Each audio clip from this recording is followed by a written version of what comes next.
नमस्कार दोस्तों, स्वागत है आपका सिंकोरी एजुकेशन यूट्यूब चैनल पर। मेरा नाम है अजय शर्मा और आज हम यहाँ पे बात करने वाले हैं क्लास 10 की मैथ्स में आपके लिए ले रहा हूँ। आज हम यहाँ पे बात करेंगे सरफेस एरिया इन वॉल्यूम में। हमने सिलेंडर को इंट्रोड्यूस किया था मैंने आपको प्रीवियस क्लास में। आज हम यहाँ पे बेलन के ऊपर कुछ एग्जाम्पल्स को देखने वाले हैं। आपकी जो बुक है आरबीएससी की, उसके सारे एग्जाम्पल्स को मैं यहाँ पे कवर करवाऊंगा।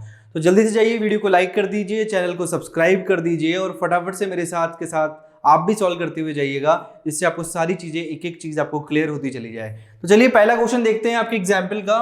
फर्स्ट क्वेश्चन लिखा हुआ है the area of base of a cylinder is 154 centimetre square and height is 21 centimetre, find its volume and curve surface area. एक बेलन के आधार का क्षेत्रफल 154 वर्ग सेंटीमीटर दे रखा है, ऊंचाई आपको दे रखी है 21 सेंटीमीटर, 21 सेंटीमीटर आपको दे रखी है। तो बेलन का आयतन पूछा गया है और वक्र पृष्ठीय क्षेत्रफल पूछा गया है। तो हिंदी और इंग्लिश दोनों मीडियम्स के लिए यहाँ पे क्वेश्चन को ट्रांसलेट कर दिया है। यहाँ पे पूरा इंग्लिश में भी है और हिंदी में भी है। तो आप देखेंगे कि सीए से आपसे पूछा गया है, वक्र पृष्ठीय क्षेत्रफल आपसे पूछा गया है। कैसे करते हैं ऐसे क्वेश्चन को, चलिए देखते हैं। आपको चीजें क्लियर हो जाएगी एक एक अच्छे से, सारी बातें आपको क्लियर हो जाएंगी, कोई प्रॉब्लम आपको आने वाली नहीं है। तो देखिएगा यहाँ पे, अगर आप देखें तो यहाँ पे देखेंगे तो एक एक चीज आपको क्लियर होती चली जाएगी। ठीक है, तो यहाँ पे अगर आप देखें तो फर्स्ट क्वेश्चन आपका है the area of base of a cylinder is 154 centimetre. ठीक है, तो एरिया ऑफ बेस आपको दे रखा है कितना, 154 सेंटीमीटर दे रखा है। एरिया ऑफ बेस क्या होता है हमारा, आप देखेंगे इस तरीके से हमारा क्या होता है, जो हमारा सिलेंडर होता है उसका बेस क्या होता है, सर्कल होता है। ठीक है, तो यहाँ पे इस तरीके से आपके पास क्या दे रखा है, ये सिलेंडर होता है हमारा और बेस का एरिया दे रखा है, मतलब क्या दे रखा है, सर्कल का एरिया दे रखा है। मतलब इस सर्कल का एरिया क्या होता है दोस्तों, पाई आर स्क्वायर होता है। तो पाई आर स्क्वायर आपको गिवन है। ठीक है, तो पाई आर स्क्वायर आपको कितना दे रखा है, पाई आर स्क्वायर आपको दे रखा है 154 सेंटीमीटर, 154 सेंटीमीटर स्क्वायर। कोई प्रॉब्लम नहीं है जी। आगे देखिएगा, आपको हाइट आपको दे रखी है, एच का वैल्यू आपको पता है कितना है, एच का जो सिलेंडर में एच होता है हमारा, ये वाला जो पार्ट होता है दोस्तों, उसका वैल्यू आपको दे रखा है, कितना दे रखा है एच का वैल्यू, एच का वैल्यू आपको दे रखा है 21 सेंटीमीटर। चलिए, जो इन्फॉर्मेशन गिवन थी वो आपने लिख ली, हर एक चीज क्लियर हो जाएगी। देखिए यहाँ पे, अब यहाँ पे आधार का क्षेत्रफल 154 सेंटीमीटर स्क्वायर दे रखा है, तो क्या हो गया 22/7 होता है हमारा पाए। आर की वैल्यू यहाँ से मिल जाएगी क्या, बिल्कुल मिल जाएगी, 154 सेंटीमीटर स्क्वायर। अब उधर जाके आप क्या करेंगे, 7 उधर चला जाएगा, उधर जाके मल्टीप्लाई कर देंगे तो कितना आ जाएगा, आर स्क्वायर इक्वल टू कितना आ गया 154 × 7/22। तो कितना है आंसर देखें इसका, तो कितना आ जाएगा, ये कितना टाइम्स जाएगा, 7 टाइम्स चले जाएगा, 7 2 = 14, 7 2 = 14 और 115 हो गया। तो 22 को अगर आप 7 से मल्टीप्लाई करते हैं तो कितना आ जाता है, 154 आ जाता है। और 7 को 7 से मल्टीप्लाई करेंगे तो कितना आ जाएगा, 49 आ जाएगा आपका, क्या आ जाएगा 49। और यहाँ पे क्या आ जाएगा, सेंटीमीटर स्क्वायर है। अब यहाँ पे आर स्क्वायर है, इसको आप हटाएंगे तो अंडर रूट, तो क्या बन जाएगा आपका, आर का वैल्यू क्या आ जाएगा, आर स्क्वायर इक्वल टू आ जाएगा आपका 49। तो आर इक्वल टू कितना आ जाएगा, अंडर रूट 49। तो कितना आ गया आपका 7 सेंटीमीटर आ गया दोस्तों। तो आर की वैल्यू आपको मिल गई। ठीक है, इस तरीके से आपने आर का वैल्यू निकाल लिया। अब आपसे पूछा गया इसका वॉल्यूम भी बता दो और कर्व्ड सरफेस एरिया भी बता दो। तो बता देंगे जी वॉल्यूम और कर्व्ड सरफेस एरिया। देखते जाइए मेरे साथ के साथ। सीएसए ऑफ सिलेंडर क्या होगा, सीएसए ऑफ सिलेंडर क्या होगा, मतलब अगर वक्र पृष्ठीय क्षेत्रफल की बात करें बेलन की, तो वो क्या होगा, तो सीएसए ऑफ सिलेंडर हो गया हमारा, सीएसए ऑफ सिलेंडर है हमारे पास क्या होता है 2πRh, और आर की वैल्यू आपको पता है 2 × 22/7 × आर, अभी भी आपने निकाला कितना आ गया 7। एच का वैल्यू कितना है, हाइट मैंने कहा था दे रखी है आपको, कितनी दे रखी है, एच का वैल्यू आपका दे रखा है क्वेश्चन में 21 सेंटीमीटर दे रखा है। तो 21 भी आपने यहाँ पे मेंशन कर दिया। ठीक है, अब यहाँ पे 7 से 7 कैंसिल आउट हो गया, ये कितना आ गया 44, 44 × 21 मतलब कितना हो गया, ये आ गया 21 4 होता है हमारा 68, ये हमारा हो गया 21 4 कितना होता है, 21 4 होता है हमारा 84। तो यहाँ पे देखिए 4 आया, 8 चला गया, और यहाँ पे देखेंगे तो कितना आ जाएगा आपका, यहाँ पे वापस से 21 4 कितना हो गया 84, 84 में 8 को ऐड करेंगे तो कितना आ जाएगा, 84 में 8 को ऐड करेंगे तो 92 आ जाएगा। तो 924 क्या आ गया आपका, सेंटीमीटर स्क्वायर आ गया सीएसए। ठीक है, यहाँ तक आपका सीएसए वाला पार्ट हो गया। अगर आप देखें वॉल्यूम को, तो वॉल्यूम को भी डिस्कस कर लेते हैं। पहले यहाँ तक आप एक बार इसका स्क्रीनशॉट ले लें, इसको लिख लें, एक एक चीज को क्लियर हो जाएगी आपकी। तो यहाँ पे आपने इसका स्क्रीनशॉट ले लिया होगा। अब हम यहाँ पे बात करेंगे वॉल्यूम के बारे में कि वॉल्यूम क्या होगा हमारा। तो देखिए वॉल्यूम को डिस्कस कर रहा हूँ, ये वाली चीज को रफ कर रहा हूँ मैं, तो वॉल्यूम वाला पार्ट समझ में आ जाएगा आपको। कैसे रेडियस आया वो तो समझ आ गया आपको। आर का वैल्यू 7 सेंटीमीटर हमारे पास आ गया, आर का वैल्यू हमें पता लग गया कितना है 7 सेंटीमीटर। एच हमारे पास है 21 सेंटीमीटर। तो ये दोनों इन्फॉर्मेशन आपके पास है। इसके बेसिस पे आप क्या निकालोगे, आप वॉल्यूम ऑफ सिलेंडर निकालोगे। ठीक है, वॉल्यूम ऑफ सिलेंडर आप निकालोगे तो वो क्या होगा आपका, वॉल्यूम ऑफ सिलेंडर क्या होता है, पाई आर स्क्वायर एच होता है। तो आपको पाई आर स्क्वायर की वैल्यू ऑलरेडी दे रखी है, area of base of cylinder कितना दे रखा है, 154 दे रखा है, तो इसकी जगह तो डायरेक्टली 154 रख दीजिए। हाइट आपको कितनी दे रखी है, 21 दे रखी है, एच की वैल्यू 21 दे रखी है। तो अगर इसको सॉल्व करेंगे तो कितना आ जाएगा, अगेन 21 4 84 हो गया, तो 8 चला गया, और साथ में 21 5 से कितना हो गया, 5 1 5 5 2 10, वो 105 हुआ, 105 में 8 को ऐड कर देंगे तो कितना आ जाएगा हमारे पास यहाँ पे आ जाएगा 105 में 8 को ऐड करेंगे तो 3 आ जाएगा। तो यहाँ पे आप देखेंगे कितना आ जाएगा, यहाँ पे अगर आप देखेंगे तो कितना आ जाएगा, अगर आप 105 में 5 और 3 कितना हो गया, 8 हो गया, तो कितना आया हमारे पास 11 यहाँ पे चला गया, 21 किया तो कितना आ गया, सीधा सीधा आपको कैलकुलेशन करना है सिंपली, तो 3234 आ गया आपका, 3234 क्या आ जाएगा, सेंटीमीटर क्यूब आ जाएगा। यूनिट का आपको ध्यान रखना है क्योंकि वॉल्यूम की बात हो रही है, यहाँ पे वॉल्यूम ऑफ सिलेंडर की बात हो रही है, तो इसको भी नोट डाउन कर लो, फिर सेकंड क्वेश्चन की तरफ बढ़ते हैं। यहाँ पे आपने इसको लिख लिया होगा दोस्तों। अब हम यहाँ पे बात करने वाले हैं नेक्स्ट क्वेश्चन के बारे में। पहला क्वेश्चन बिल्कुल बेसिक क्वेश्चन आपका, जिसके अंदर हर एक बात आपको पूछेगी, क्लियर भी होगी। नेक्स्ट क्वेश्चन देखिएगा आपकी स्क्रीन के ऊपर ये रहा, अगला क्वेश्चन इसको पढ़िएगा, इसको समझिएगा और खुद से सॉल्व करने का आप जरूर ट्राई करें। The height of a cylinder is 11 centimetre and its curved surface area is 968 centimetre square, तो find the radius of cylinder. एक बेलन की ऊंचाई आपको 11 सेंटीमीटर दे रखी है, उसका वक्र पृष्ठ जो है 968 सेंटीमीटर स्क्वायर दे रखा है, तो बेलन की त्रिज्या आपको ज्ञात करनी है, रेडियस आपको बतानी है। तो देखिए ऐसे क्वेश्चन को सिंपली आपको जो चीजें गिवन है उसको पहले लिख लीजिए। क्या आपको पता है किस इन्फॉर्मेशन के थ्रू आप यहाँ पे इस क्वेश्चन को सॉल्व करेंगे, तो आपको हर एक चीज क्लियर होती चली जाएगी। तो चलिए यहाँ पे देखते हैं इस क्वेश्चन को कैसे सॉल्व करेंगे। तो देखिएगा यहाँ पे इस क्वेश्चन के अंदर आप देखेंगे कि आपको क्या दिया हुआ है, आपको दे रखा है यहाँ पे, आपको दे रखा है वक्र पृष्ठ का क्षेत्रफल दे रखा है, कितना दे रखा है, 968 दे रखा है। देखिए अब ये दे रखा है आपको वक्र पृष्ठ क्या होता है हमारा, क्या होता है वक्र पृष्ठ, CSA क्या होता है, curved surface area of cylinder, वो क्या होता है हमारा 2 पाई आर एच होता है, और उसका वैल्यू कितना दे रखा है 968 सेंटीमीटर स्क्वायर आपको दे रखा है। ठीक है, अब ये बात तो समझ में आ गई आपको यहाँ पे ऊंचाई भी दे रखी है, h बराबर कितना दे रखा है आपको, h बराबर दे रखा है 11 सेंटीमीटर। ठीक है, तो चलिए h की वैल्यू यहाँ पे पुट कर देते हैं, क्या आ जाएगा 2 इंटू पाई इंटू आर। ठीक है, पाई यहाँ पे आपको गिवन नहीं है तो क्या लिखना है हमेशा पाई को, अगर आपको गिवन है 3.14 तो 3.14 को मेंशन करना है, अगर नहीं है तो क्या लिखोगे दोस्तों, हमेशा 22/7 ही लिखोगे। तो यहाँ पे अगर आप देखें h का वैल्यू क्या है, इंटू एच होता है 2 पाई आर इंटू एच कितना हो गया 11, और ये आ गया हमारा 968 सेंटीमीटर स्क्वायर। ठीक है, अब यहाँ पे क्या करेंगे, देखिए पाई का वैल्यू आपको पता है कितना है 22/7, आर आपको निकालना है, इंटू 11 आपको हाइट दी हुई है, ये हमारा 968 हो गया। सारे पार्ट को उधर ले जाओ, आर को यहीं रहने दो, तो क्या आ जाएगा हमारे पास 968 इंटू 7, और डिवाइड में कौन कौन आ जाएगा 2 इंटू 22 इंटू क्या आ जाएगा 11 आ जाएगा। देखिए बिल्कुल इजी तरीके से मैंने यहाँ पे इसको मेंशन कर दिया है हर एक चीज। देखिए 2 यहाँ पे ऊपर है, 22 यहाँ पे है, और 11 भी यहाँ पे है, तो वो सारी पार्ट्स कहाँ चला जाएगा, नीचे चले जाएगा, और ये डिवाइड में 7 है तो 7 वहाँ जाके मल्टीप्लाई हो जाएगा, तो यहाँ पे अब क्लियर हो जाएगा आपको। ठीक है, अब 11 से इसको कट करने की कोशिश करते हैं। यहाँ पे देखिएगा ये हो गया मेरा 11 1 जा 11, और यहाँ पे क्या आ जाएगा मेरा 11 8 जा 88, और वापस से 8 बच गया तो वापस क्या आ जाएगा 11 8 जा 88 आ जाएगा।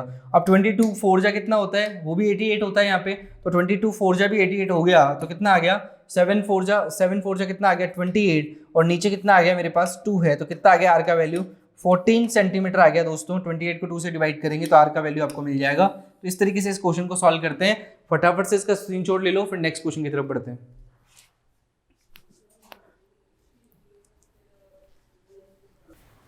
तो यहाँ पे आपने इसका स्क्रीनशॉट ले लिया होगा दोस्तों। अब यहाँ पे नेक्स्ट क्वेश्चन की तरफ बढ़ते हैं। अगला क्वेश्चन क्या है हमारा, अगला क्वेश्चन भी सॉल्व करेंगे, हर एक चीज आपको क्लियर होती चली जाएगी, कोई भी प्रॉब्लम नहीं आने वाली है। बस आपको यहाँ पे साथ में पूरा कॉन्सेप्ट जो है वो अच्छे से समझना है, कैसे क्वेश्चंस में हम यूज कर रहे हैं, कैसे फॉर्मूला लगाना है, क्या चीज गिवन है, किस तरीके से हम स्टार्ट करते हैं क्वेश्चन को। क्वेश्चन देखिएगा, थर्ड एग्जाम्पल है आपका कि volume of a cylinder is 448 pi centimetre square and height is 7 centimetre, then find curved surface area. CSA of cylinder आपसे पूछा गया है, और गिवन क्या है आपको, वॉल्यूम गिवन है। तो अब देखिए आपको बेलन का आयतन दे रखा है, ऊंचाई दी हुई है, आपको बेलन का पार्श्व पृष्ठीय क्षेत्रफल मतलब कर्व्ड सरफेस एरिया आपसे पूछा गया है दोस्तों। तो आप फटाफट से देखते हैं ऐसे क्वेश्चन को कैसे सॉल्व करेंगे। एक एक चीज आप देखते जाइएगा, क्या क्या गिवन है, कैसे मैं लिख रहा हूँ, क्या अप्रोच रहने वाली है। तो यहाँ पे देखिए वॉल्यूम ऑफ सिलेंडर आपको पता है क्या होता है, वॉल्यूम ऑफ सिलेंडर आपको दिया हुआ है, सिलेंडर यहाँ पे आपको क्या दे दिया दोस्तों, वॉल्यूम ऑफ सिलेंडर दे दिया है 448 पाई, ठीक है, सेंटीमीटर स्क्वायर। अब आपको पता है वॉल्यूम ऑफ सिलेंडर क्या होता है 2 पाई, यहाँ पे क्या होता है वॉल्यूम ऑफ सिलेंडर क्या होता है दोस्तों हमारा पाई आर स्क्वायर एच होता है, यस और नो। और हमारे को क्या दे रखा है 448 पाई इसके इक्वल दे रखा है। अगर आप देखें तो पाई से पाई क्या हो जाएगा दोस्तों, कैंसिल आउट हो जाएगा। तो यहाँ पे आप देखेंगे आर स्क्वायर इंटू एच, और एच का वैल्यू आपको दिया हुआ है कितना दे रखा है 7 सेंटीमीटर दे रखा है। तो इक्वल टू कितना आ जाएगा 448 आ जाएगा। तो आर स्क्वायर इक्वल टू कितना आ जाएगा 448/7 आ जाएगा। तो कितना आ जाएगा यहाँ पे वैल्यू, इसको अगर सॉल्व करें तो 7 6 जा कितना होता है 7 6 जा हो गया हमारे पास 42, और 2 आया तो 7 4 जा कितना आ गया 28। तो आर स्क्वायर इक्वल टू कितना आया 64। तो यहाँ पे आर इक्वल टू क्या मिल जाएगा दोस्तों मेरे को 8 सेंटीमीटर मिल जाएगा, क्योंकि जैसे ही यहाँ पे अंडर रूट लगेगा यहाँ पे तो क्या हो जाएगा 8 8 64, तो 8 सेंटीमीटर यहाँ पे मेरे को क्या मिल गया आर का वैल्यू मिल गया। अब मुझसे पूछा गया सीएसी ऑफ सिलेंडर आपको बताना है। तो सीएसी ऑफ सिलेंडर क्या होता है, अगर मैं बात करूं curved surface area of cylinder या वक्र पृष्ठ का क्षेत्रफल की बात करूंगा तो फॉर्मूला क्या होता है मेरा, यहाँ पे आपको भी पता है क्या होता है, सीएसी क्या होता है 2 पाई आर एच होता है, ठीक है। तो अब यहाँ पे एच भी आपके पास है, आर भी आपके पास है, पाई आपको पता है क्या होता है 2 × 22/7 इंटू आर कितना है मेरा 8 इंटू एच कितना है मेरे को दिया हुआ है, कितना दे रखा है 7 दे रखा है, यस और नो। तो हाइट भी आपके पास है, आर भी आपके पास आ गया, 7 से 7 कैंसिल आउट हो गया। और यहाँ पे अगर आप देखें तो कितना आया 44 × 8 करेंगे तो कितना आ जाएगा दोस्तों 8 4 जा कितना होता है 32, यहाँ पे 3 चला गया 8 4 जा 32 और 3 कितना हो जाएगा 35। तो 352 सेंटीमीटर स्क्वायर आपका क्या आ जाएगा फाइनल आंसर आ जाएगा। तो इस तरीके से क्वेश्चन को देखते हैं, जो पूछा जाए पहले जो इन्फॉर्मेशन है उसको कलेक्ट करिए, क्या क्या आपको दिया हुआ है स्टेप बाय स्टेप करते हुए यहाँ पे आप सीए से देखिए सब कुछ चीजें मुझे मिल गई, क्या आर भी मिल गया एच भी मिल गया, तो कर्व्ड सरफेस एरिया आसानी से निकाल सकता हूँ। तो इस क्वेश्चन का आंसर क्या हो गया 352 सेंटीमीटर स्क्वायर हमारा क्या आ गया सीए से आ गया, वक्र पृष्ठ का क्षेत्रफल आ गया। नोट डाउन कर लीजिए इसको, नेक्स्ट क्वेश्चन की तरफ बढ़ते हैं। तो यहाँ पे आपने इसका स्क्रीनशॉट ले लिया होगा दोस्तों। अब यहाँ पे नेक्स्ट क्वेश्चन की तरफ बढ़ते हैं। अगला क्वेश्चन आपका फोर्थ एग्जांपल जो है उसको डिस्कस करते हैं, किस तरीके से इस क्वेश्चन को करेंगे, क्या यहाँ पे अप्रोच रहेगा। तो hollow cylinder is height 21 decimetre, its outer and inner diameter are 10 centimetre and 6 centimetre respectively, तो फाइंड इट्स वॉल्यूम। ऐसा मैंने आपको इंट्रोडक्शन क्लास में ही बताया था, जहाँ पे R1 और R2 दो यहाँ पे होती हैं, दोनों रेडियस को कैसे यूज करते हैं, कैसे उसका वॉल्यूम निकाला जाता है। एक खोखले बेलन की ऊंचाई आपको 21 डेसीमीटर दिया हुआ है, तो इसके ब्राह व्यास और अंत व्यास आपको 10/6 दे रखा है, तो बेलन का आयतन आपको बताना है। तो इस तरीके से आपको ये क्वेश्चन सॉल्व करना है। देखिए अब यहाँ पे अप्रोच क्या रहेगा हमारा, क्वेश्चन को देख लीजिएगा, ये क्वेश्चन इंपॉर्टेंट होते हैं, ये एग्जाम में डायरेक्टली पूछ लिए जाते हैं, इसलिए मैं आपको कह रहा हूँ कि ध्यान से समझिएगा एक एक बात को, क्या है और क्या नहीं है। तो देखिएगा यहाँ पे आपको दे रखा है बेलन की ऊंचाई, आपको हाइट दे रखी है दोस्तों 21, हाइट कितनी दे रखी है 21 डेसीमीटर, ठीक है। एक तरह से डीएम इसको लिख देता हूं मैं, डेसीमीटर दे रखी है। आपको मैं बता दूं 10 सेंटीमीटर इक्वल टू क्या होता है दोस्तों 1 डेसीमीटर होता है, ठीक है, 1 डीएम होता है, ठीक है। तो अगर आप देखें तो अगर इसको मैं सेंटीमीटर में कन्वर्ट करूंगा तो क्या हो जाएगा, हाइट मेरी हाइट आ जाएगी 21 × 10, मतलब कितना आ गया 210 सेंटीमीटर आ जाएगा, ठीक है। तो ये सेंटीमीटर में कन्वर्ट हो गई मेरी सारी हाइट जो है, डेसीमीटर को मेरे को डेसीमीटर सॉल्व करूंगा तो काफी ज्यादा प्रॉब्लम आएगी। आप सेंटीमीटर मीटर में कन्वर्ट कर लें, ज्यादा इजी रहेगा, आपको आसानी से आप उसको समझ सकते हैं। तो अब आप यहाँ पे देखिए आपको बेलन की ऊंचाई 21 डेसीमीटर दे रखी थी, जिसको मैंने कन्वर्ट करके क्या बना दिया है 210 सेंटीमीटर बना दिया है। अब आपको यहाँ पे इंटरनल और आउटर डायमीटर दे रहे हैं। अब मुझे पता है आपको डायमीटर क्या होता है, डायमीटर से अगर आपको रेडियस निकालना हो तो डायमीटर को डिवाइड बाई 2 कर देते हैं, तो क्या आ जाता है आपका रेडियस आ जाता है। तो पहला वाला डायमीटर क्या है 10 है, तो 10/2 कितना आ गया हमारा 5 सेंटीमीटर आ गया, ये मेरी क्या आ गई रेडियस आ गई R1 आ गई। अगर R2 की बात करूं तो वो क्या हो जाएगा मेरा, दूसरा वाला जो मेरे को डायमीटर दे रखा है उसको डिवाइड बाई 2 कर दूंगा, एक 10 है और एक क्या है 6 है, तो 6/2 कितना आ जाएगा 3 सेंटीमीटर आ जाएगा। तो R1 और R2 की वैल्यू भी आपको मिल गई, हाइट भी आपके पास है। अब आपसे वॉल्यूम पूछा गया है, तो वॉल्यूम क्या होता है आपको पता है, जब भी ऐसे क्वेश्चन इंटरनल और आउटर दोनों अगर एक साथ दिए हुए हो सिलेंडर, तो उसका फॉर्मूला आपको पता है किस तरीके से मैंने समझाया भी था। फॉर्मूला कहाँ से आता है, ये वाला पाई R1 square minus R2 square into H जो है, ये क्या होता है हमारा वॉल्यूम ऑफ होलो सिलेंडर, ठीक है। तो ये हमारा क्या हो गया दोस्तों, ये वाला फॉर्मूला हमें इसके अंदर अप्लाई करना है। वॉल्यूम ऑफ होलो सिलेंडर जो है वो क्या होता है पाई R1 square minus R2 square into H होता है। अब यहाँ पे वैल्यूज को पुट करेंगे, क्या आ जाएगी वैल्यूज देखिए यहाँ पे, अगर मैं यहाँ पे दिखाऊं आपको तो ये होगा 22/7, R1 का स्क्वायर मतलब क्या हो गया 5 का स्क्वायर मतलब कितना आ गया 25, और यहाँ पे R2 का स्क्वायर मतलब क्या हो गया 3 का स्क्वायर मतलब कितना आ गया 9, और यहाँ पे इंटू एच कर देंगे तो वो कितना आ जाएगा 210 जो आपने लिखा है यहाँ पे सेंटीमीटर के अंदर। अब आप देखिए सारी वैल्यू सेंटीमीटर में, तो इसको भी कन्वर्ट कर दिया हमने सेंटीमीटर में। अब यहाँ पे देखिए 25 - 9 कितना हो गया दोस्तों, हमारे पास 16 हो गया। तो 22/7 इंटू क्या आ गया मेरे पास यहाँ पे 16 इंटू कितना आ गया 210। अगर आप इसको सॉल्व करेंगे तो ये यहाँ पे कट आउट हो जाएगा, तो कितना आ जाएगा 30, 7 3 21 हो गया तो 30 आ गया, पूरे को मल्टीप्लाई करेंगे तो कितना आ जाएगा 22 इंटू 16 इंटू 30। अब 16 3 तो आपको पता है कितना होता है 48, तो क्या हो जाएगा हमारे पास, अगर इसको पूरा सॉल्व करें यहाँ तक एक बार आप लिख लें, उसके बाद आप इसका मल्टीप्लिकेशन तो आसानी से कर ही सकते हैं। 22 को 16 3 48 तो 480 हो गया ये, 480 को 22 से मल्टीप्लाई करेंगे तो कितना आ जाएगा, देखिए फाइनल आंसर क्या होगा आपका, 48 को 22 से मल्टीप्लाई कर लीजिए, 22 0 0 आ गया, 22 8 जा कितना होता है 8 2 जा 16, 8 2 जा 16 और 117, तो ये आ गया 176, तो ये आ गया हमारे पास 17, 22 4 जा कितना आ गया हमारे पास, ये आ गया 88, और 88 में अगर 10 को ऐड करेंगे तो आ जाएगा 98, 98 में 7 को ऐड करेंगे तो कितना आ जाएगा 105, तो हमारे पास आंसर क्या आया, फाइनल जो हमारा आंसर आया 10560 हमारे पास आंसर आ जाएगा। तो ये आपका फाइनल आंसर हो गया, क्या निकला है ये 10560 आपका क्या निकल गया, पूरा का पूरा वॉल्यूम निकल गया, और वॉल्यूम की यूनिट आपको पता है क्या होती है, सेंटीमीटर क्यूब होती है। तो इसको भी नोट डाउन कर लीजिए पूरे पार्ट को, फिर नेक्स्ट क्वेश्चन की तरफ बढ़ते हैं। तो यहाँ पे आपने इसका स्क्रीनशॉट ले लिया होगा दोस्तों, ये क्वेश्चन बहुत ज्यादा इंपॉर्टेंट है, इसको इंपॉर्टेंट मार्क कर लेना, क्योंकि ये क्वेश्चन बार बार रिपीट होते हैं आरबीएससी के अंदर इसी टाइप के। आपको जो यहाँ पे इनर डायमीटर और आउटर डायमीटर दे देते हैं, आपको वॉल्यूम पूछ सकते हैं, टोटल सरफेस एरिया पूछ सकते हैं, संपूर्ण पृष्ठीय क्षेत्रफल आयतन पे क्वेश्चन आ जाता है, तो ये बहुत इंपॉर्टेंट है। चलिए हम नेक्स्ट क्वेश्चन की तरफ बढ़ते हैं। आपका अगला एग्जाम्पल जो है, एग्जाम्पल नंबर 5 जो है वो आपकी आरबीएससी की बुक में दिया हुआ है। Ratio of radius and height of a cylinder is 1:3। If volume of cylinder is 3234 centimetre cube, then find surface area of a cylinder. Surface area पूछा गया है, वॉल्यूम दिया हुआ है, एक बेलन की त्रिज्या और ऊंचाई का अनुपात आपको दिया हुआ है, ऐसा क्वेश्चन भी पूछ लिया जाता है, और बेलन का आयतन आपको 3234 सेंटीमीटर क्यूब दे रखा है, तो बेलन का संपूर्ण पृष्ठीय क्षेत्रफल आपसे पूछा गया है। ऐसे क्वेश्चन को कैसे करते हैं, चलिए देखते हैं क्या गिवन है, क्या इन्फॉर्मेशन गिवन है। मैथ्स में हमेशा याद रखना, जो भी चीजें आपको पहले पता हो सारी चीजों को पहले नोट डाउन कर लो, उसी से आप अपना दिमाग लगाएंगे कि कैसे हम यहाँ पे चीजों को फाइंड कर सकते हैं। तो आपको पता है एक बेलन की त्रिज्या और ऊंचाई का अनुपात जो है 1:3 दे रखा है, ठीक है। तो रेशियो ऑफ रेडियस जो है, हाइट जो है वो क्या दे रखी है आपको, इस रेशियो में दे रखा है। इसका मतलब क्या हो गया, अगर 1:3 है, ठीक है, इसको समझते हैं 1:3 है, अनुपात में दिया हुआ है, इसका मतलब अगर एक R है तो दूसरा क्या हो जाएगा हमारा 3R हो जाएगा, यस और नो। अगर एक रेशियो आपका R है तो दूसरा क्या हो जाएगा 3R हो जाएगा। तो यहाँ पे R और 3R को देख लेते हैं। अगर रेडियस को तो आप R ही माने, लेकिन H को किससे रिप्लेस कर रहे हैं आप, 3R से रिप्लेस कर रहे हैं, क्योंकि H का रेशियो आपको 1:3 रिस्पेक्टिवली दिया हुआ है ना, ratio of radius and height दिया हुआ है। तो आप इस तरीके से इसको लिख सकते हैं, H को रिप्लेस कर रहे हैं, R को तो R से रिप्लेस कर रहे हैं क्योंकि 1 रेशियो दिया हुआ है, और H को किससे रिप्लेस कर दिया आपने, 3R से रिप्लेस कर दिया, ठीक है। तो यहाँ पे 1:3 हो गया। अगर आप इसको सॉल्व भी करेंगे तो R कैंसिल हो जाएगा, 1:3 आ जाएगा। तो पहली बात तो रेशियो को लिखना सीखा हमने। उसके बाद देखिएगा वॉल्यूम ऑफ सिलेंडर आपको क्या दिया हुआ है, वॉल्यूम ऑफ सिलेंडर आपको दिया हुआ है, कितना दे रखा है वॉल्यूम ऑफ सिलेंडर, आपको दे रखा है 3234 सेंटीमीटर क्यूब आपको दे रखा है, कोई दिक्कत नहीं है। आगे देखिए वॉल्यूम ऑफ सिलेंडर क्या होता है, πr²h होता है, यस और नो।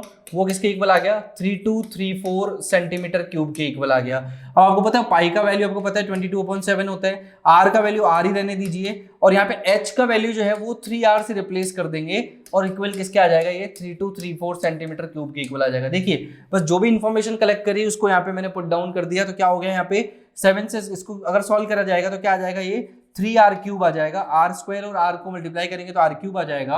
और अगर बात करें 3234 की, तो यहाँ पे देखेंगे 3234 के साथ ये चला जाएगा तो ऊपर मल्टीप्लाई हो जाएगा 7 के साथ, और नीचे डिवाइड हो जाएगा 22 के साथ, और 3 को भी उधर ही ले जाते हैं तो ये यहाँ पे 3 भी आ गया। अब देखिए यहाँ पे 11 से इसको कट करने की कोशिश करते हैं, 11 2 जा 22 हो गया, ठीक है। अब यहाँ पे 11 2 जा 22, 10 आया, 11 9 जा 99, 4 आया, बिल्कुल 11 से ये कट हो जाएगा, तो ये आ गया हमारे पास 11 2 जा 22।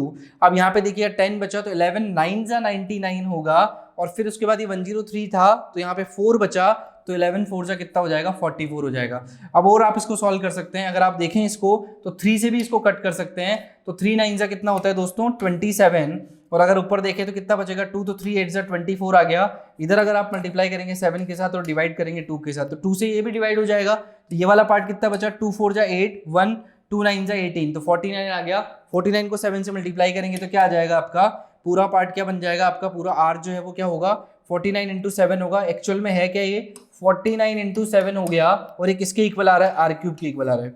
अगर आप देखें तो डायरेक्टली भी इसका आप यहाँ पे निकाल सकते हैं, अगर आप इसको मल्टीप्लाई करेंगे तो ये बन जाएगा 343 के आसपास, 343 बन जाएगा, और अगर 343 को क्यूब निकालेंगे तो 7 ही आएगा। अगर किसी को समझ नहीं आ रहा है तो उसको आप ऐसे भी लिख सकते हैं, जैसे 49 है तो इसको क्या लिख सकते हैं हम 7 × 7, और एक 7 आपके पास ऑलरेडी है, और यहाँ पे क्यूबिक लगा हुआ है, तो क्या आंसर आएगा हमारा, R³ इक्वल टू आ गया 7 × 7 × 7 तो आर से पावर हटाएंगे तो कहाँ चला जाएगा, 7 इंटू 7 के ऊपर 1/3 हो गया। तो फाइनल आर का आंसर कितना आ गया दोस्तों, फाइनल आर का आंसर हमारे पास आ गया 7 सेंटीमीटर। तो आर आपको मिल गया यहाँ से। जैसे ही आपको आर मिल गया, अब आप क्या कर सकते हैं, आप आराम से यहाँ पे find the surface area of cylinder, मतलब आपको बेलन का संपूर्ण पृष्ठीय क्षेत्रफल पूछा गया है, टोटल सरफेस एरिया पूछा गया है, तो आप आराम से निकाल सकते हैं क्योंकि आर आपके पास है। अगर आर आपके पास आ गया तो देखिए यहाँ पे, अगर आर आपके पास आ गया तो आपकी आर तो 3 सेंटीमीटर है, सॉरी 7 सेंटीमीटर है, लेकिन यहाँ पे इसको 7 को इससे मल्टीप्लाई करना पड़ेगा, हाइट आ जाएगी, तो 7 3 से कितना हो गया, 21 सेंटीमीटर हो गया। तो आर भी आ गया, एच भी आ गया। अब आप यहाँ पे टीए से निकाल सकते हैं। देखिएगा टीए से कैसे निकालेंगे, सबसे पहले इसका स्क्रीनशॉट ले लो, उसके बाद आगे बढ़ते हैं। तो यहाँ पे आपने इसका स्क्रीनशॉट ले लिया होगा दोस्तों, आपको समझ आ गया होगा। अब देखिए इस पार्ट को कैसे करेंगे। नेक्स्ट वाले में हमारी सारी इन्फॉर्मेशन अपने को मिल गई है। क्या क्या मिल गया हमें देखिए यहाँ पे, तो सबसे पहले बता दूं आपको मैं, आर हमें कितना आया था 7 सेंटीमीटर, ठीक है, और एच जो है हमारा कितना आ गया 21 सेंटीमीटर, जो हमने यहाँ पे कैलकुलेशन करी है। अब यहाँ पे आपको पूछा गया टीएसए, ठीक है, तो TSA of total surface area, या संपूर्ण पृष्ठीय क्षेत्रफल जो आपसे पूछा गया है बेलन का, सिलेंडर का, तो यहाँ पे वो क्या होता है हमारा 2 pi R H plus R, yes और नो। तो यहाँ पे आप देखेंगे 2 इंटू 22/7 आप यहाँ पे मेंशन करेंगे, आर का वैल्यू 7 है और एच प्लस आर कितना हो गया 21 + 7 हो गया। तो अगर आप देखेंगे यहाँ पे तो 2 इंटू 22/7, तो 7 से 7 कैंसिल हो गया, और 21 + 7 कितना होता है मेरा 28 हो जाता है। तो यहाँ पे आप देखेंगे इसको पूरा मल्टीप्लाई कर देंगे तो ये आ जाएगा मेरा 44 इंटू 28। इसका मतलब कितना आंसर आया आपका, अगर इसको मल्टीप्लाई करें आप तो 44 को 28 के साथ मल्टीप्लाई कर लीजिए, 8 4 जा कितना हो गया आपका 32, तो 2 आ गया, 3 चला गया, 8 4 जा 32 और 3 कितना हो गया 35, मल्टीप्लाई करेंगे कितना आएगा 88, 2 आ गया, और यहाँ पे 5 और 8 कितना हो गया मेरा 5 और 8 हो गया मेरा यहाँ पे 13, तो 3 आया 1 4 और यहाँ पे चला गया 8 और 4 कितना हो गया 12। तो यहाँ पे हमारे पास आया सीधा सीधा आंसर कितना आ गया दोस्तों 1232, और वो भी क्या सेंटीमीटर स्क्वायर, क्योंकि आपसे क्या पूछा गया है टीए से पूछा गया है। तो इस तरीके से आप यहाँ पे कैलकुलेशन करके इसका आंसर निकाल सकते हैं। पहले आपने आर निकाला, फिर आपका एच आ गया, और ये फाइनल आंसर आया टोटल सरफेस एरिया का, बेलन का संपूर्ण पृष्ठीय क्षेत्रफल का। तो इसका भी स्क्रीनशॉट ले लीजिए, फिर नेक्स्ट क्वेश्चन की तरफ बढ़ते हैं। दोस्तों आपने इसका स्क्रीनशॉट ले लिया होगा। अब यहाँ पे नेक्स्ट क्वेश्चन है और लास्ट क्वेश्चन आपका एग्जाम्पल, एक एग्जाम्पल और है, एग्जाम्पल 1 to 6 में यहाँ पे कंप्लीट करवा रहा हूँ आपको। नेक्स्ट जो लेक्चर होगा मेरा उसके अंदर मैं आपको एक्सरसाइज कंप्लीट कराऊंगा। एक एक क्वेश्चन आपको समझाने का रीजन यही है कि आपका कॉन्सेप्ट क्लियर हो जाए, क्योंकि यहाँ से 100% क्वेश्चन यहाँ पे आरबीएससी में हर बार आता है और इस बार भी आएगा। तो चलिए क्वेश्चन देखते हैं। Length of a roller is 2 metre and its diameter is 1.4 metre, find how much field will be flat by roller in 5 revolution. एक रोलर की लंबाई आपको 2 मीटर और व्यास दे रखा है 1.4 मीटर, तो ज्ञात कीजिए कि 5 चक्कर लगाने में रोलर कितना क्षेत्रफल समतल करेगा, ठीक है, फ्लैट करेगा। तो चलिए यहाँ पे देखते हैं क्वेश्चन कैसे करेंगे, क्या अप्रोच रहेगी हमारी। आपने पांचों क्वेश्चन अच्छे से समझ लिए होंगे। किसी को कोई भी प्रॉब्लम है पीछे जाके एक बार पूरा वीडियो अच्छे से वॉच कर ले, चीजें अच्छे से क्लियर हो जाएगी, समझ आ जाएगी कि कैसे क्वेश्चन को यहाँ पे अटेम्प्ट करना है। तो चलिए यहाँ पे आपको दिया हुआ है length of a roller is 2 metre, ठीक है। अब आप मेरे को एक बात बताइए, रोलर कैसा होता है, आपने देखा होगा रोलर इस तरीके से होता है, ठीक है, आप देखेंगे रोलर इस तरीके से होता है, और वो क्या करता है, जो भी आप जो मतलब जिस पे भी आप उसको समतल जगह पे ले जाएंगे, तो अगर मान लीजिए कोई उबड़ खाबड़ जगह है तो वो समतल करने में मदद करता है। बेसिकली आपने रोड कंस्ट्रक्शन का काम देखा होगा, तो यहाँ पे भी यही चीज हो रही है। तो length of a roller is 2 metre, तो आपको ये 2 मीटर तो लेंथ दे रखी है। जो इसकी लेंथ है वही तो एक्चुअल में यहाँ पे क्या होती है, सिलेंडर की क्या होती है दोस्तों, हाइट होती है। ये बात समझ में आ रही है। आगे देखिएगा, इट्स डायमीटर इज 1.4 मीटर, इसका डायमीटर पूरा दे रखा है आपको, कितना दे रखा है 1.4 मीटर दे रखा है, ये साइड और दोनों साइड, ठीक है, 1.4 मीटर दे रखा है। तो रेडियस क्या हो जाएगी आपकी 1.4/2, मतलब कितना हो जाएगा 0.7 मीटर हो जाएगा। होगा कि नहीं होगा, ये 1.4 का आधा कर देंगे तो रेडियस आ जाएगा क्या, ये पूरा पार्ट आपको 1.4 दे रखा है तो 0.7 मीटर हो जाएगा। आगे आपसे बोला गया कि कितना एरिया जो है, कि how much field will be flat by roller in 5 revolution. पहले एक रेवोल्यूशन का तो निकाल लें। तो एक रेवोल्यूशन का मतलब क्या होगा, एक चक्कर में कितना होगा। तो एक चक्कर में क्या होगा, हमारे को क्या निकालना पड़ेगा, आपको निकालना पड़ेगा वक्र पृष्ठ का क्षेत्रफल, या मैं बोलूं कर्व्ड सरफेस एरिया आपको निकालना पड़ेगा, जिससे आपको पता लग जाएगा कि इतना एक टर्न इतने में होगा, तो इतना पार्ट आपका क्या हो जाएगा, फ्लैट हो जाएगा, समतल हो जाएगा। तो यहाँ पे देखेंगे आप क्या हो जाएगा, 2 पाई आर एच आपको लिखना पड़ेगा, CSA ऑफ सिलेंडर आपको लिखना पड़ेगा, ठीक है, CSA ऑफ सिलेंडर आपको निकालना पड़ेगा, और फिर यहाँ पे आपका एक जो चक्कर लगेगा रोलर का वो आपका आ जाएगा। तो आप देखेंगे कैसे लगाएंगे, 2 इंटू 22/7 इंटू आर का वैल्यू कितना है 0.7 इंटू आर एच का वैल्यू कितना है 2 मीटर यहाँ पे है। तो इस पॉइंट को हटाएंगे, 10 नीचे लिख लेते हैं, और 7 से 7 कैंसिल आउट हो जाएगा। अगर आप देखें आगे तो 2 5 10 हो जाएगा। अगर इसको पूरा सॉल्व करेंगे तो कितना आ जाएगा 44/5 आपका यहाँ पे क्या आ गया, एक चक्कर लगाने में जो आपको लगेगा समय वो आ गया। इसको और सॉल्व किया जाए तो यहाँ पे आपको मिलेगा 5 8 40 और 8.8 आपके पास आ जाएगा, 8.8, और वो भी क्या हमारे पास 2πRH है, तो क्या हो जाएगा, पूरा का पूरा एरिया किसके अंदर आ जाएगा, मीटर स्क्वायर के अंदर आ जाएगा। यूनिट भी आपको मेंशन करनी है, 8.8 मीटर स्क्वायर हो जाएगा। ये और नो। अब यहाँ पे अगर आपको एक चक्कर का आ गया, ये किसका है, एक राउंड का है, एक चक्कर का है, ठीक है, एक चक्कर, ठीक है, एक चक्कर का है, तो एक चक्कर लगाने में कितना हो गया, 8.8 मीटर वाला एरिया जो है वो फ्लैट हो गया, वो समतल हो गया। तो आपसे पूछा गया कि 5 रेवोल्यूशन क्या होंगे, तो आपको सीधा 5 चक्कर के लिए, 5 राउंड के लिए क्या करना पड़ेगा दोस्तों, सीधा सीधा आपको इसको 5 से मल्टीप्लाई करना पड़ेगा, आपका फाइनल आंसर आ जाएगा 5 8 40 होता है, 5 8 40, 40 और 4 44 हो गया, तो 44 हो जाएगा, और 0.0 लगा देंगे तो 44 आपका फाइनल आंसर हो जाएगा। इसको अच्छे से लिख देता हूं, आपको क्लियरली दिख जाए। तो आप यहाँ पे देखेंगे कि 44 मीटर स्क्वायर जो है इतना एरिया, इसको मल्टीप्लाई करेंगे तो क्या आएगा, 5 8 40 0, 5 8 40 और 4 कितना हो गया 44, तो 44 मीटर स्क्वायर का एरिया जो है वो 5 रेवोल्यूशन के अंदर कितना हो जाएगा, 44 मीटर स्क्वायर आपका क्या आ जाएगा, आंसर आ जाएगा। इतना पार्ट, इतना एरिया वो क्या कर देगा, फ्लैट कर देगा, समतल कर देगा। तो उम्मीद करता हूं आपको ये समझ में आया होगा। इसका स्क्रीनशॉट ले लीजिए, आगे बढ़ते हैं। तो उम्मीद करता हूं दोस्तों आपको ये 6 के 6 क्वेश्चन अच्छे से समझ आ गए होंगे, आपको हर एक चीज क्लियर हो गई होगी, किस तरीके से क्वेश्चंस को अटेम्प्ट करते हैं, क्या आपका पार्ट रहेगा, सारी बातें मैंने आपको क्लियर कर दी, सारे एग्जांपल्स में कॉन्सेप्ट बता दिया, कैसे यहाँ पे क्वेश्चंस आपके एक्सरसाइज में होंगे, एक्सरसाइज भी हम करेंगे और सारे क्वेश्चन को सॉल्व करेंगे यहाँ पे। लेकिन आप इस पूरे के पूरे जो पूरा का पूरा जो क्लास है उसको अपने फ्रेंड्स के साथ जरूर शेयर करना, क्योंकि ये बहुत इंपॉर्टेंट है। यहाँ पे सिलेंडर या बेलन का कॉन्सेप्ट क्या है, कैसे क्वेश्चंस आते हैं, कैसे उनको सॉल्व करना है, वो सारी चीजें आज हमने डिस्कस करी। तो मिलते हैं दोस्तों नेक्स्ट क्लास में, तब तक के लिए आप सभी का बहुत बहुत धन्यवाद।